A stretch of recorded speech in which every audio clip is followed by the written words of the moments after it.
नाशिकच्या food and drugs मार्फत भेसळयुक्त पनीर उत्पादनाच्या कारखान्यावर छापा टाकण्यात आलाय। अन्न आणि औषध प्रशासनाच्या भेसळयुक्त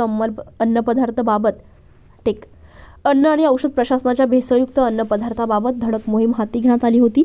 अन्न आणि औषध प्रशासनाचे पथक सायंकाळी 6:30 वाजेच्या सुमारास गुप्त माहितीच्या आधारे पथकाने Ashok Jatilal Yadav, Teesta crop care private limited, Moremala, Laxman township, Ambad link road, CIDCO, Nashik या ठिकाणी उत्पादक पिढीची कारखान्याची तपासणी केली असता तेथे रिफायनर पामोलिन ऑइल तसेच अननोन व्हाईट सॉलिड फ्लेक्स यांचा वापर करून पनीर पदार्थ बनवत असल्याचं आढळून आलंय। तेथून पुढे refiner palmolein oil, white solid flake आणि मिक्स मिल्क या अन्न पदार्थांचे अन्न नमुने घेऊन पनीरच्या 194 किलो किंमत अंदाजे 46,560, रिफायनर ऑइल 88 किलो अंदाजे किंमत 14,960 आणि मिक्स मिल्कचा 1,498 लिटर किंमत अंदाजे 44,940 असा एकूण किंमत अंदाजे 1,06,460 रुपये किमतीचा साठा जप्त करून नष्ट करण्यात आलाय।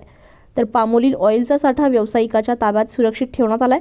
सदरची कारवाई सहाय्यक आयुक्त सानप यांच्या नेतृत्वाखाली अन्न सुरक्षा अधिकारी देशमुख, गोपाल कासार तसेच नमुना सहाय्यक विजय पगारे यांच्या पथकासह आयुक्त नाशिक विभाग नागरगोजे यांच्या मार्गदर्शनाखाली करण्यात आली आहे। अन्न आणि औषध प्रशासनातर्फे हॉटेल व्यावसायिकांना आवाहन करण्यात येत आहे की त्यांनी भेसळयुक्त पनीरचा वापर अन्नपदार्थ बनवण्यासाठी करू नये।